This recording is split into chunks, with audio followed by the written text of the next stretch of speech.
Hello everyone, welcome to Learning and Solution. This is Tuti Sarpal going to present you lesson 1 of your book Hornbill, The Portrait of a Lady. This story has been written by Khushwant Singh. Khushwant Singh, of course, he's an Indian author. और जब ये लिखते हैं तो बहुत ही मतलब relations के ऊपर लिखते हैं, रिलेशंस की इम्पोर्टेंस के बारे में लिखते हैं और इनके जो स्टोरीज की सेटिंग है वो भी कई बार बहुत रूरल सेटिंग में लिखते हैं, विलेजेस में कैसा रहन सहन है लोगों का, वहाँ पे रिलेशनशिप्स कैसे हैं लोगों के, क्या सादगी है लोगों की, इसके बारे में Khushwant Singh writes a lot. ये जो प्रेजेंट स्टोरी हमारे सिलेबस में है and we have to do it is his own autobiography, उसी का एक पार्ट है, उनकी अपनी ही स्टोरी का पार्ट है. The relationship that he shared with his grandmother, उनकी दादी जी के साथ जो रिलेशनशिप था, जो वो एक ब्यूटीफुल बॉन्ड शेयर करते थे, उसी को उन्होंने इस चैप्टर में डिस्क्राइब किया है. So let's read the chapter together and try to understand what kind of a bond did Khushwant Singh share with his grandmother. My grandmother, like everybody's grandmother, was an old woman. Of course, grandmother तो हैं तो old ही होंगे. She had been old and wrinkled. Wrinkled means उनका झुर्रियों वाला face था. From the 20 years that I had known her. जितने time से मैंने उन्हें देखा है, I have seen her with wrinkles on her face only, मतलब वो बहुत बूढ़ी थी और जितना मुझे याद है मुझे उनका रिंकल्ड ही चेहरा याद है. People said that she had once been young and pretty and had even had a husband, but that was hard to believe. Author के लिए, खुशवंत सिंह के लिए ये इमेजिन करना ही बहुत मुश्किल था कि किसी ज़माने में उनकी दादी जी यंग भी थी और उनके एक हस्बैंड भी थे, क्योंकि जब से उन्होंने अपना होश संभाला, जब से उन्होंने अपनी दादी जी को देखा, उन्होंने उनको अकेले ही देखा है, without her husband. She was a window and उनको बूढ़ा ही देखा है. My grandfather's portrait hung above the mantelpiece in the drawing room. Grandfather का portrait, एक picture, वो उनके mantelpiece के ऊपर उनके रूम में टंगा हुआ था. Mantelpiece is the shelf, जो हमारी एक रूम में फायर जलाने की जगह होती है ज़्यादातर, उसके ऊपर एक शेल्फ बना होता है. उस शेल्फ के ऊपर जो स्पेस है वहां पर पोर्ट्रेट दादाजी का लगा हुआ था. ही वोर अ बिग टर्बन, दादाजी को डिस्क्राइब किया हुआ है पोर्ट्रेट में, उन्होंने एक बड़ा सा टर्बन, बड़ी सी पगड़ी पहनी हुई थी. एंड लूज फिटिंग क्लोथ्स, जैसे विलेजेस में अक्सर लोग पहनते हैं, बहुत टाइट फिटिंग क्लोथ्स नहीं पहनते हैं. His long white beard covered the best part of his chest and he looked at least 100 years old. जो पोर्ट्रेट थी उसमें दादाजी बहुत बूढ़े लग रहे थे, जैसे कि 100 साल के हों. तो उनकी बहुत बड़ी बियर्ड थी जो पूरी उनकी चेस्ट तक आ रही थी और उन्हें कवर कर रही थी, उनकी चेस्ट को. He did not look the sort of person who would have a wife or children. Khushwant Singh को उन्हें देख के ऐसा लगता था ये ऐसा पर्सन हो ही नहीं सकता, ये जिनकी कोई वाइफ भी हो और जिनके बच्चे भी हों. He looked as if he could only have lots and lots of grandchildren. इतने बूढ़े थे, इतने बुजुर्ग लग रहे थे फोटो में कि इनके बच्चे नहीं हो सकते, इनके तो बहुत सारे ग्रैंड चिल्ड्रन ही हो सकते हैं, पोता पोती दोता दोती हो सकते हैं, लेकिन बच्चे नहीं हो सकते, वो इतने बूढ़े हैं. He looked as if he could only have lots and lots of grandchildren. As for my grandmother being young and pretty, the thought was almost revolting. ये ख्याल, ये आइडिया ही, ये इमेजिनेशन की कभी दादी जी भी यंग थी, उनको बड़ा ही अजीब लगता था, रिवोल्टिंग लगता था. रिवोल्टिंग का एक्चुअल मीनिंग नहीं है यहाँ पे. रिवोल्ट का मतलब है कि उन्हें बहुत अजीब, वो इमेजिन ही नहीं कर सकते थे कि दादी जी भी कभी यंग हुई होंगी. She often told us of the games she used to play as a child, and the grandmother, she used to share her experiences with them that as a child, what she used to play, that seemed quite absurd and undignified on her part. ऐसा लगता था कि ये भी ऐसी वाली games खेल सकती हैं जैसे बच्चे खेलते थे। दादी जी का एक पर्सोना है, एक अलग तरीके का रौब है। उनको देख के लगता ही नहीं था कि ये जो बोलती हैं ऐसी वाली गेम्स वो जो खेलती थी, अगर उनके ज़माने की बात करें तो मे बी पोशंपा भई पोशंपा या चोर पुलिस ऐसी वाली गेम्स वो भी खेलती थी। तो उन्हें बड़ा ही अजीब लगता था कि जिस तरीके का दादी का पर्सोना है, वो इतनी ओल्ड हैं और अपने तरीके को अपने आप को इतने अच्छे तरीके से कैरी करती हैं that she can also play such kinds of kiddish games. That idea was very absurd, very weird. मतलब कभी खुशवंत सिंह उस बात को डाइजेस्ट ही नहीं कर पाए कि दादी जी भी गेम्स खेलती थी अपने जमाने में। And we treated it like the fables of the prophets she used to tell us. और अभी कभी भी दादी जी अगर अपने जमाने के किस्से उनके साथ शेयर करती भी थी खुशवंत सिंह के साथ, तो बच्चे उनको सिर्फ उन स्टोरीज, इमेजिनरी स्टोरीज की तरह, fables are stories, imaginary stories की तरह ही उसको अनरियल मानते थे कि जैसे स्टोरीज रियल नहीं होती हैं, वो सिर्फ एक स्टोरी है, फिक्शन है, उसमें सच्चाई नहीं है। दादी जी की कहानियों की तरह उनकी खेल को भी कहानी मानते थे। She had always been short and fat, ये उनका फिजिकल अपीयरेंस है विच इज इंपॉर्टेंट, आपको कैरेक्टर स्केच में मेंशन करना पड़ सकता है। She had always been short and fat and slightly bent due to age, शायद थोड़ा सा झुक गई थी, अब बिल्कुल स्ट्रेट नहीं खड़ी हो सकती थी। Her face was a criss-cross of wrinkles, इस बात के ऊपर again and again emphasis ले किया जा रहा है that she had a very wrinkled face. Running from everywhere to everywhere, चेहरे पे हर तरफ जो है झुर्रियां ही नजर आ रही थी। No, we were certain she had always been as we had known her. हम ये बात जान चुके थे और हम समझ चुके थे, हमारे लिए इसके बियॉन्ड इमेजिन करना ही मुश्किल था कि ये इससे ज्यादा यंग कभी रही होंगी, ये जैसी हैं वैसी ही रही होंगी हमेशा, और हमने इस बात को बिलीव कर लिया था। ओल्ड, सो टेरिबली ओल्ड, दो बारी एम्फेसिस है ओल्ड के ऊपर, रिपीट किया गया word to make us understand how old she was actually, इतनी ज्यादा बूढ़ी थी that she could not have grown older, and Khushwant Singh ये कह रहे हैं कि वो इससे ज्यादा बूढ़ी ही नहीं हो सकती, वो इतनी बूढ़ी थी। and had stayed at the same age for 20 years, और 20 साल से मुझे लग रहा है कि वो जैसी हैं ऐसी की ऐसी ही लग रही हैं। she could never have been pretty, but she was always beautiful. Difference है प्रिटी होने में और ब्यूटीफुल होने में। देखने में appearance wise maybe she had never been pretty, this is what Khushwant Singh imagines. आजकल की उनके पर्सनालिटी को देखकर ऐसा लगता है कि वो कभी भी अपनी यंग एज में भी प्रिटी कभी नहीं होंगी फिजिकली, पर वो बहुत खूबसूरत थी।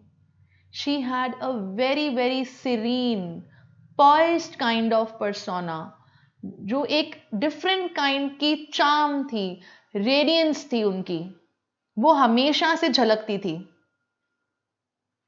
She hobbled about the house, hobbled means थोड़ा सा लंगड़ा के चलना, थोड़ा मुश्किल से चलना, क्योंकि वो बेंट थी, उनका वो स्ट्रेट खड़ी नहीं हो सकती थी, तो she must be hobbling around in the house in spotless white with one hand resting on her waist to balance her stoop and the other telling the beads of her rosary. एक हाथ हमेशा waste पे, कमर पर, और दूसरी हाथ हमेशा telling the beads of her rosary. ये एक वर्ब है जो हमें याद रखना है क्योंकि ये बार बार यूज होने वाला है। माला करना या माला गिनना, इसको इंग्लिश में कैसे बोलेंगे? बीड्स टेल करना। ये टेल बताने वाला टेल नहीं है। आप जब अपनी माला के बीड्स को आगे पुश करते हो, उस एक्शन को टेलिंग बोलते हैं।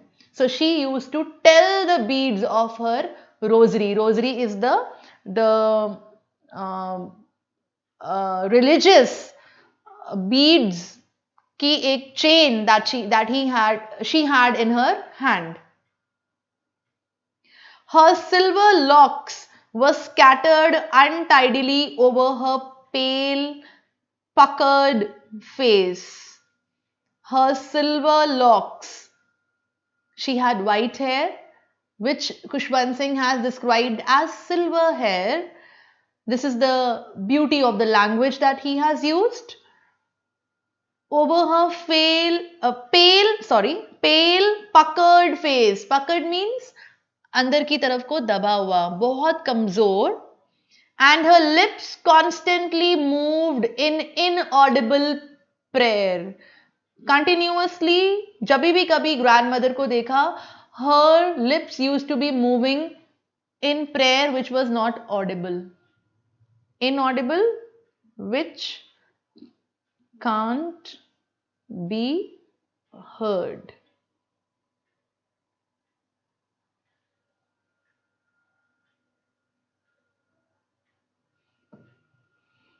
Yes, she was beautiful. She was like the winter landscape. Like the winter landscape. The author has used simile here. Simile को यूज किया है डिस्क्राइब करने के लिए कि जो ग्रैंड मदर हैं वो अपीयर कैसे होती थी. जैसे विंटर में स्नोफॉल हो जाए तो आसपास हर जगह पे वाइट कलर का एटमॉस्फेयर क्रिएट हो जाता है स्नोफॉल की वजह से. ग्रैंड मदर भी अपेरेंटली ऐसी ही लगती थी क्योंकि उनके बाल वाइट थे. She used to wear spotless white sari and she was pale also. So she used to look like a winter landscape. जैसा एक विंटर में एटमॉस्फेयर लगता है स्नोफॉल के बाद वाइट कलर का, ग्रैंड मदर भी वैसी लगती थी. An expanse of pure white serenity, breathing peace and contentment. She used to have that kind of persona. इतनी ज्यादा शांत भाव, इतनी ज्यादा कंटेंटेड अपने आप से, इतनी ज्यादा पीसफुल लगती थी अपनी इस स्टेचर की वजह से.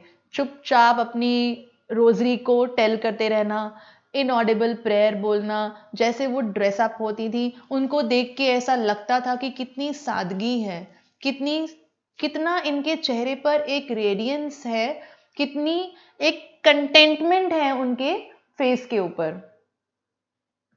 My grandmother and I were good friends. Here I refers to the author. Who is the author? Khushwant Singh. Were good friends. My parents left me with her when they went to live in the city, and we were constantly together. Parents को खुशवंत सिंह के, हमारे author के, city में जाके रहना पड़ा और वो ग्रैंड मदर के पास खुशवंत सिंह को विलेज में ही छोड़ गए. She used to wake me up in the morning and get me ready for school.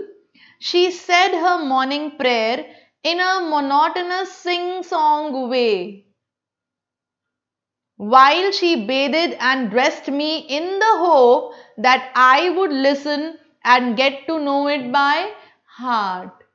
जब ऑथर को तैयार करती थी उनकी दादी, उनकी grandmother, so she used to keep on singing prayers.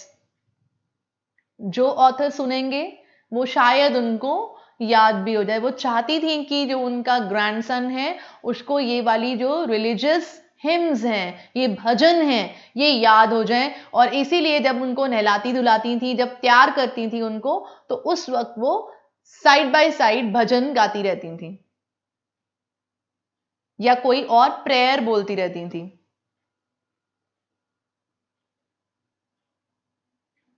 I listened because I loved her voice, but never bothered to learn it. कभी learn करने की कोशिश नहीं करी, लेकिन दादी की आवाज इतनी सुंदर थी, इतनी मीठी थी कि ऑथर उसको सुने बिना रह ही नहीं सकते थे. He used to listen to it carefully but never try to learn it by heart.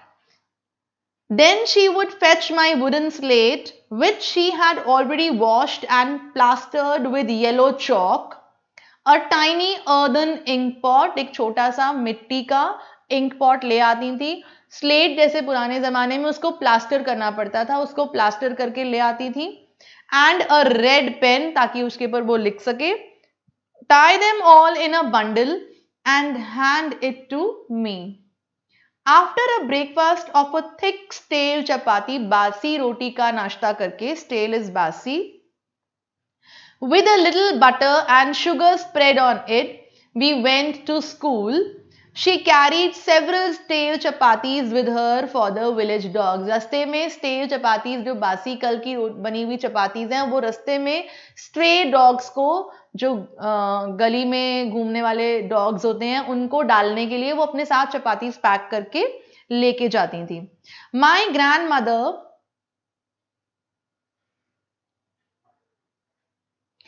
always went to school with me because the school was attached to the temple. The priest taught us the alphabet and the morning prayer, while the children sat in rows on either side of the veranda, singing the alphabet or the prayer in a chorus. My mother sat inside reading the scriptures. तो जब जो temple के priest हैं या जो पुजारी थे, वो ही बच्चों को पढ़ाते भी थे और उन्हें मॉर्निंग प्रेयर्स भी सिखाते थे. So when the children were studying in their school, which was adjacent to the temple, the grandmother used to sit in the temple and read the scriptures. जो हमारी धार्मिक बुक्स हैं, ग्रंथ हैं, उनको वहां पे टेम्पल पे बैठ के ग्रैंडमदर अपना टाइम पास करती थी और उन बुक्स को रीड करती थी जब तक कि ऑथर की अपनी क्लास कंप्लीट ना हो जाए. When we had both finished, we would walk back together. This time the village dogs would meet us at the temple door. They followed us to our home, growling and fighting with each other for the chapatis we threw to them. वापसी पर वो जो chapatis pack की हुई होती थी, वो dogs को डालते हुए जाते थे और डॉग्स पीछे आपस में झपटते थे, आपस में फाइट करते थे to take the chapatis which were thrown by the author and the grandmother. When my parents were comfortably settled in the city, they sent for us. That was a turning point in our relationship. Although we shared the same room, my grandmother no longer came to school with me. जब village से grandmother और author को shift किया गया city में, क्योंकि वहां पर उनके पेरेंट्स सेटल हो गए थे, तो वहां पर अब एक टर्निंग पॉइंट आया. जो रिलेशनशिप ऑथर और उनकी ग्रैंडमदर शेयर करते थे, now it had to change. There was a shift because the grandmother could not go to school with her grandson. I used to go to an English school in a motor bus. There were no dogs in the streets. This is the difference. Village में and street में, city में, streets पे ये फर्क था. When they used to go to the school in village, the dogs used to be there. They used to follow them. पर यहाँ पर ऐसा नहीं है. He used to go to school in a bus. तो वो dogs के साथ जो experience था, वो यहाँ पर वो नहीं ले पा रहा था. There were no dogs in the streets and she took to feeding sparrows in the courtyard of our sitting house. So now to pass time, the grandmother started feeding the sparrows. Sparrows, चिड़िया को जो है उन्होंने कुछ खिलाना शुरू करा and अपना टाइम ग्रैंडमदर पास करती थी. As the years rolled by, we saw less of each other. अब जो वो बॉन्ड है उसमें एक चेंज आया. They could not see each other more, ज़्यादा टाइम स्पेंड नहीं कर सकते थे एक दूसरे के साथ. For some time she continue to wake me up and get me ready for school. कुछ समय तक तो सिटी में शिफ्ट करने के बाद भी the grandmother use to wake up the author and get him ready for school. When I came back, she would ask me what the teacher had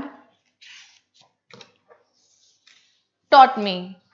So when the author used to return from school, the the grandmother used to ask कि आज school में क्या पढ़ाई हुई है. I would tell her English words and little things of Western science and learning, the law of gravity, Archimedes' principle, the world being round, etc. तो whatever the author learned at school, जो कुछ भी वो वहाँ पे सीखते थे, जो वहाँ पे न्यू टाइप की साइंस सीखते थे, फिजिक्स के प्रिंसिपल्स सीखते थे या इंग्लिश के वर्ड सीखते थे, that he used to tell the grandmother. This made her unhappy. The grandmother could not actually relate to it. So she was unhappy, plus she was unhappy about certain other things which are just coming. Let's read together. She could not help me with my lessons. Now the grandmother could not help the author in his studies. She did not believe in the things they taught at the English school and was distressed that there was no teaching about God and the scriptures. She did not believe in the content that was being actually taught to the children in schools. जो भी पढ़ाया जा रहा है education के नाम पर schools में, इंग्लिश स्कूल्स में जहाँ पे उनका ग्रैंडसन जा रहा है, the grand mother did not approve of it. उन्हें नहीं अच्छा लगता था. वो बहुत अपसेट थी इस बात से कि गॉड के बारे में कोई जिक्र नहीं होता. कुछ भी हमारे जो धार्मिक स्क्रिप्चर्स हैं, हमारे ग्रंथ हैं, हमारी जो स्टोरीज हैं माइथोलॉजी से रिलेटेड, इसके बारे में बच्चों को कुछ भी नहीं बताया जा रहा था स्कूल्स में. तो she was very unhappy. One day I announced that we were being given music lessons. She was very disturbed. To her, music had lewd associations. Lewd means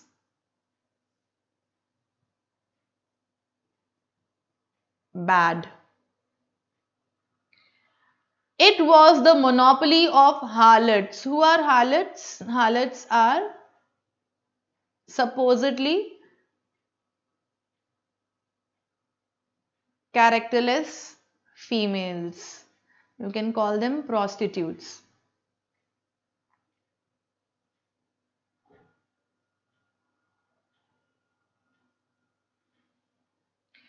So the grandmother was upset that the author was being given music lessons in school, which according to her had bad meaning, because according to her music was supposed to either be songs were supposed to be sung by beggars or by females who are of who are characterless and not meant for gentle folk. उनकी ये stereotypical thinking थी, traditional thinking थी उनकी कि music lessons अच्छे family के लोग नहीं लेते हैं.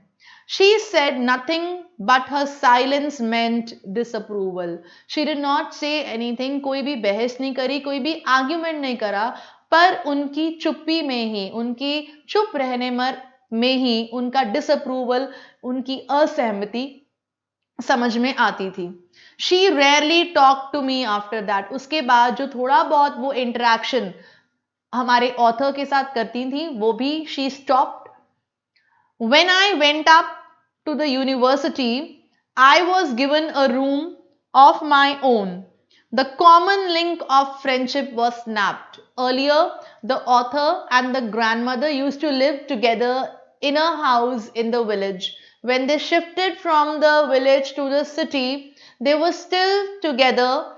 Yes, there was a distance between them. She could not go to school with the author. वो उनकी पढ़ाई में हेल्प नहीं कर पाती थी. जो उनको पढ़ाया जा रहा है वो उनको समझ में उनको समझा नहीं पाती थी, and she did not approve of it also कि जो एजुकेशन दी जा रही है वो ठीक नहीं है according to the grandmother. अब एक और फेज आया उनकी लाइफ में, जब grandmother and the author they were given separate rooms. अब वो एक रूम में नहीं रह रहे हैं, अब वो अलग अलग कमरों में रह रहे हैं, तो एक डिस्टेंस और बढ़ गया उनके बीच में। My grandmother accepted her seclusion with resignation. Seclusion means isolation. उन्होंने अपने अकेलेपन को, अपनी आइसोलेशन को, अपने सेपरेशन फ्रॉम दी ग्रैंडसन को एक्सेप्ट कर लिया। She rarely left her spinning wheel to talk to anyone.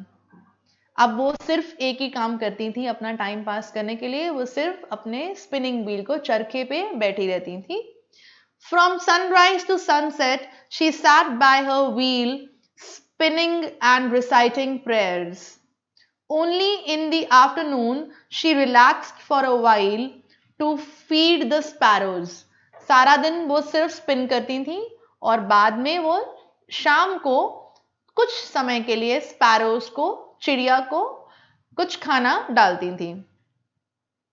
क्या खाना था? We are coming to know in a minute. While hundreds of little birds, she sat in the veranda breaking the bread into little bits. वो छोटी छोटी bread को तोड़कर चिड़िया को डालती थी। Hundreds of little birds collected round her, creating a veritable bedlam of chirruping. Veritable means actual.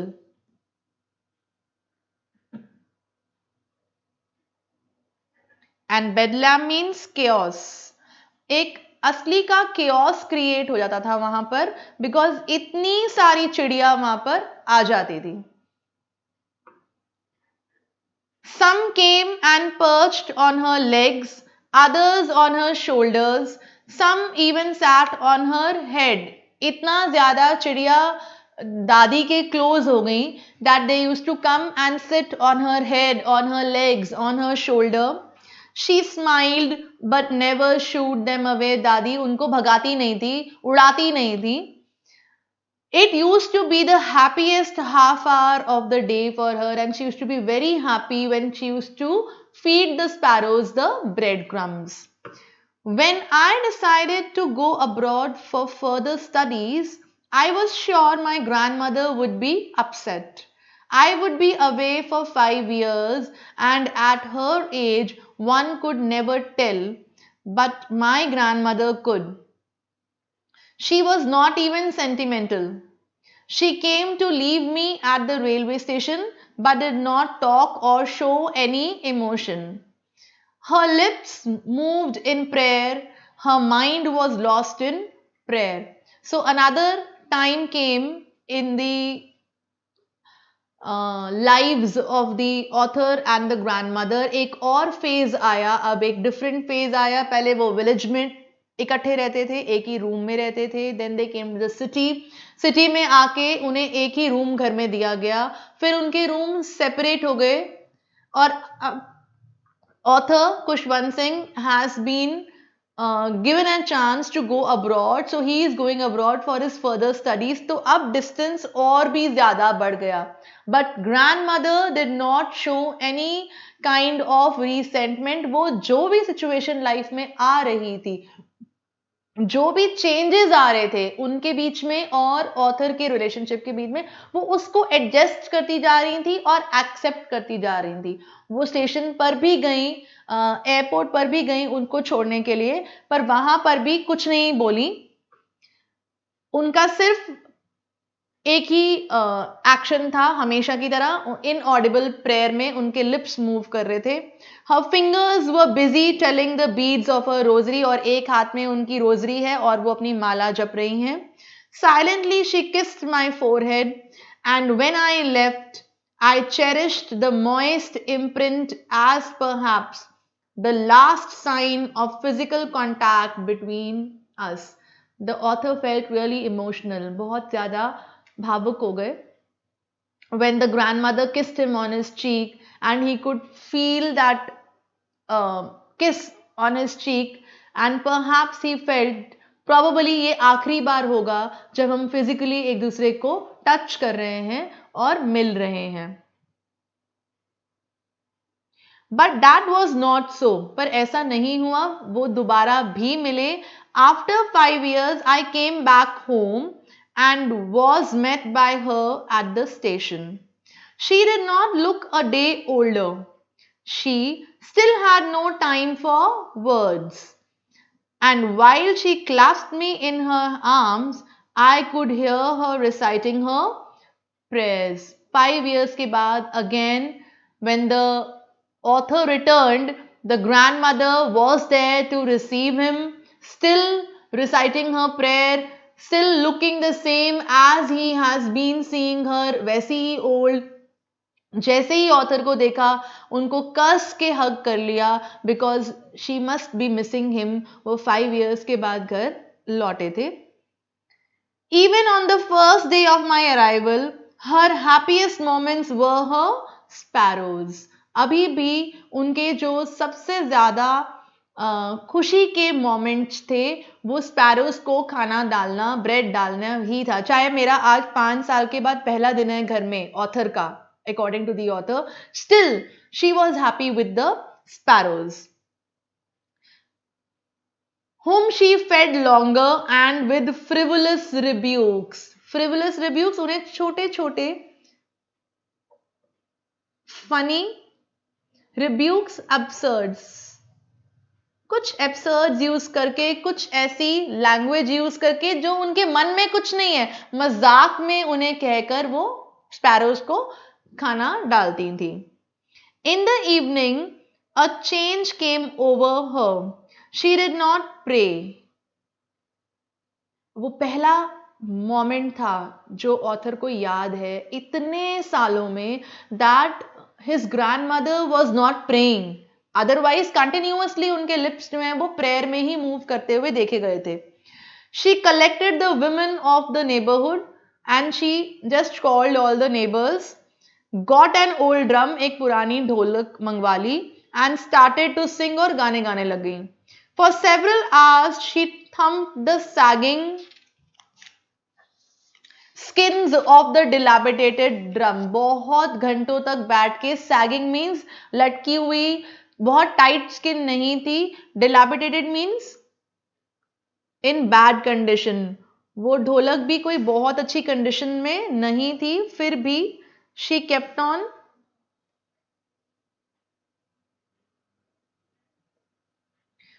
beating the drum and singing.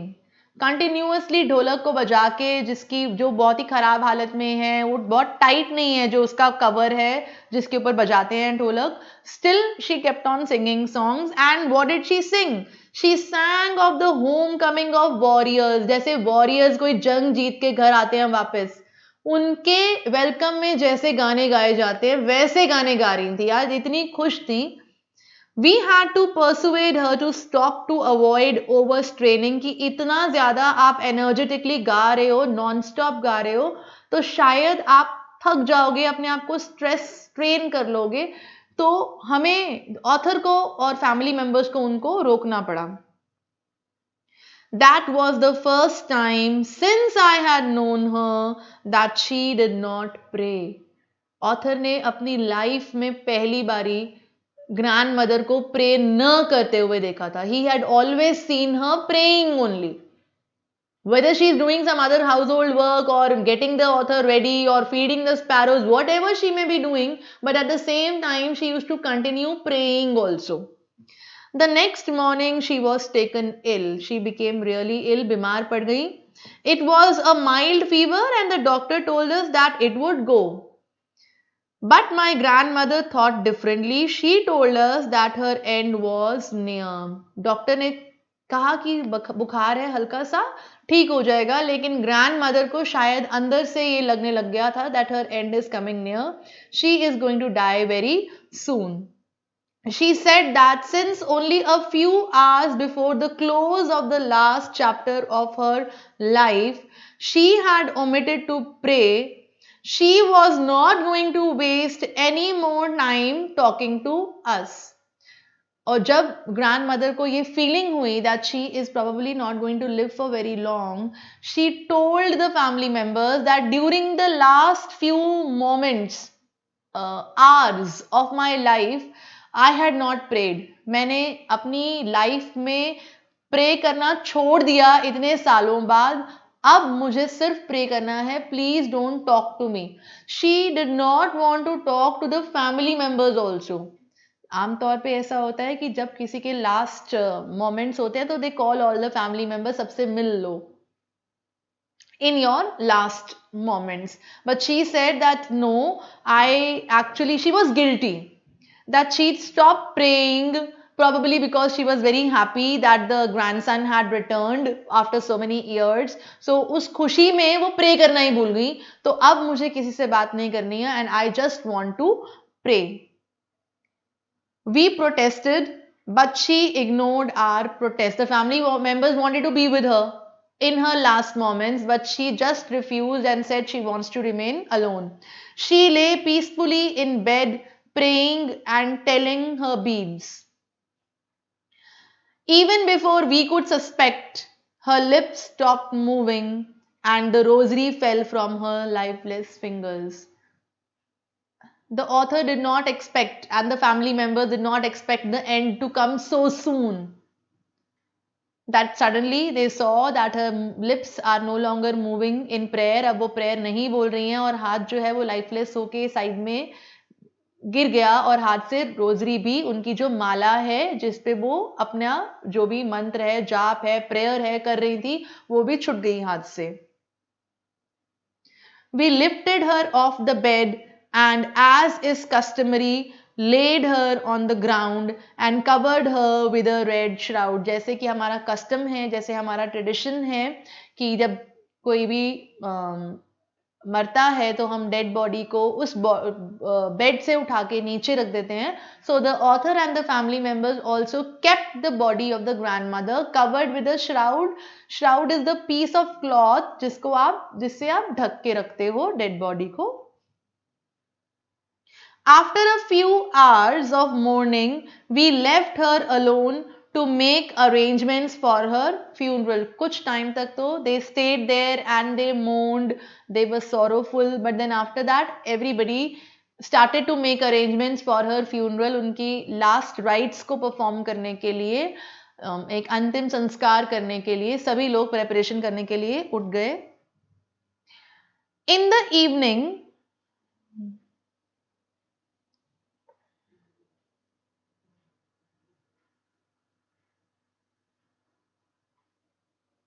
we went to her room with a crude stretcher to take her to be cremated. तो evening में हमने जैसा वो dead body को लेके जाने का जो जिस पे लेके जाते हैं वो उन्होंने अरेंज कर लिया और वो एक बहुत ही स्ट्रेचर की लुक में होता है. क्रूड मतलब एक रस्टिक लुक वाला होता है, लकड़ी का बांस का बना हुआ होता है रस्सियों से बांध के, तो इसीलिए उसको क्रूड स्ट्रेचर कहा गया है. जो स्ट्रेचर जैसा लगता है पर स्ट्रेचर एक्चुअली होता नहीं है.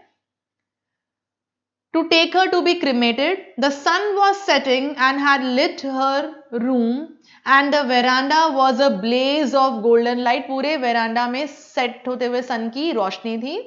We stopped halfway in the courtyard, all over the veranda and in her room, right up to where she lay dead and stiff, wrapped in the red shroud.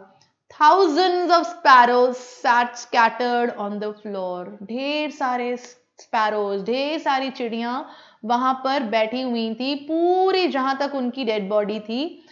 Author और बाकी family members वो अंदर आ ही रहे थे कि वो रास्ते में ही रुक गए ये देखकर, ये साइट को देखकर कि इतने सारे बर्ड्स, इतनी सारी चिड़ियां वहां पे आके बैठी हुई हैं. There was no chirping. उस दिन birds were not chirping. वो कोई आवाज नहीं कर रहे थे. They were very very very quiet. जो कि बर्ड से एक्सपेक्टेड नहीं है. अगर बर्ड है, कोई भी बर्ड हो, वो जरूर कुछ ना कुछ आवाज करेंगे, वो बहुत देर तक चुप नहीं रह सकते. बट ये बहुत ही अनयूजुअल था. इतने सारी चिड़ियां थी and they all were not chirping. We felt sorry for the birds and my mother fetched some bread for them. So the mother thought कि रोज का time है evening का and probably they have come for the breadcrumbs. So she brought the breadcrumbs for the birds. She broke into little crumbs the way my grandmother used to and threw it to them. The sparrows took no notice of the bread. जो sparrows हैं उन्होंने देखा ही नहीं कि जो bread है वो वहां पर पड़ी हुई है. When we carried my grandmother's corpse off, जब हमने dead body को ले लिया and we took it, they flew away quietly. चुपचाप जो sparrows हैं वो चले गए. Next morning, the sweeper swept away the breadcrumbs into the dustbin. किसी भी स्पैरो ने बिल्कुल भी उस ब्रेड क्रम को टच भी नहीं किया. They were left there only. It was as if they had just come to pay a tribute to the grandmother with whom they shared such a beautiful relationship. तो आप जो बोल नहीं सकते बर्ड्स और एनिमल्स के साथ भी एक ऐसा रिलेशनशिप शेयर कर सकते हो with time. So the sparrows had actually come there not for the food but to pay their tribute to the grandmother. That's all for this session. See you soon in the next session with the question answers of this beautiful chapter.